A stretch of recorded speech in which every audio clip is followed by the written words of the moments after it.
Hi, hello. My name is Merrick Barrett, and this is my demonstrative speech on how to prepare for international travel. I apologize for the sun above me and the green light behind me. My apartment has terrible natural lighting, and I'm fairly sure all of my lighting fixtures are designed to be in a kitchen. So, how do I go to the next? Nice. Where do I want to go? Biggest question when traveling anywhere really is what you want to do, where you want to go, what you want to see. Do you want to go see Christ the Redeemer in Brazil? Do you want to go to the Latin Quarter in Paris, France? Big Ben Parliament in UK? Giant Buddha in Kamakura, Japan? Wherever you want to go, it's kind of up to you. Whenever I have went to a bunch of these places, I picked up a little statue of Buddha to kind of commemorate the walk up there, the hike, one might say, and it has a little monk seal. But anyways, there's a lot of places you can go. Tons of places that you might want to see, might want to vacation to, or just experience. First step here, tickets. Getting your tickets for your flights and hotels is very important. Ticket sites such as Expedia and Travelocity, they will read your internet data, see your cookies and your internet history on where you've been and what you've done in relation to that.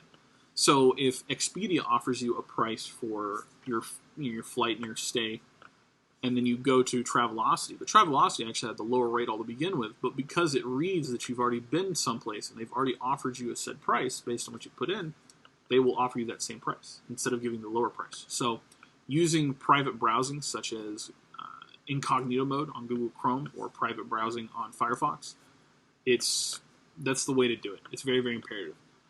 Also, in order to make your travel cheaper, purchase in the middle of the week on a Wednesday if you can, and try to also fly out on a Wednesday if you can.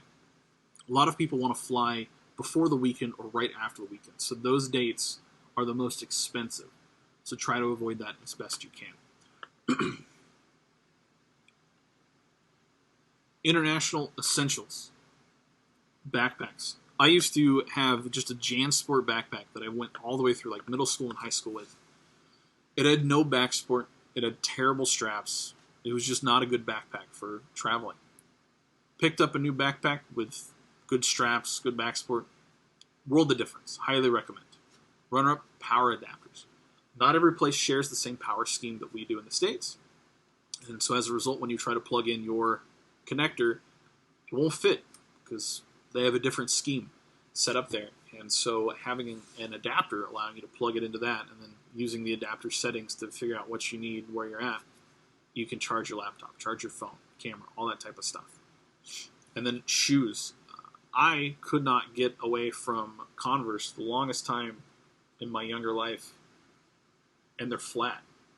They have there's no heel support there. So when you're hiking up Christ the Redeemer, or rather to get to Christ the Redeemer, it's very, very uncomfortable. I recommend a good pair of tennis shoes or running shoes, hiking shoes, whatever, so that way you're not in pain while you're in your destination. So now that we've got our tickets, we've got our travel equipment, essentials, might say, airport. Plan extra time at the airport. Airports will take you a bit to get to, usually. So for me, to El Dorado to Dallas, that's a 5-hour drive, and that's before if there's traffic, construction, whatever. So planning around that, very, very important.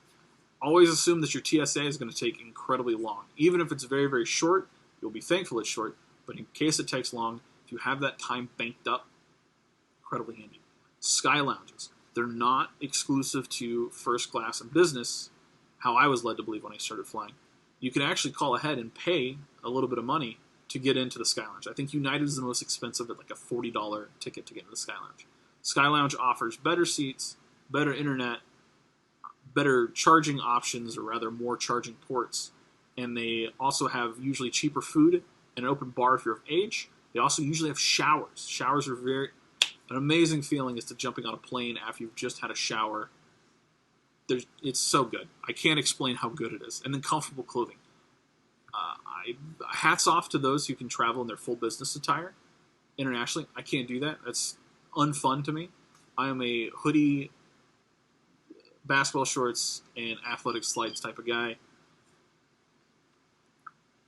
And so now that we're traveling, We're there. Safety. Safety is really important.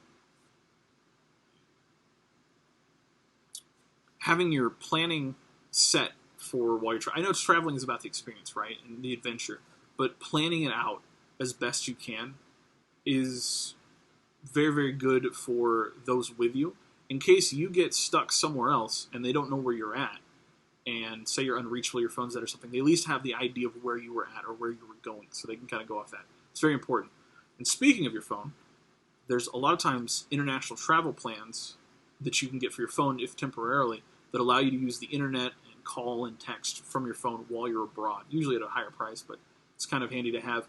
I use mine all the time for train maps. Whenever I'm going somewhere, I need to figure out which train I need to jump on, because a lot of times you just get a train ticket with a color code on it that can be used for a number of trains, but not knowing what train makes it the hardest. So having a map available to you is very nice. Scams, gotta look out for scams. The biggest one I know of is in Prague.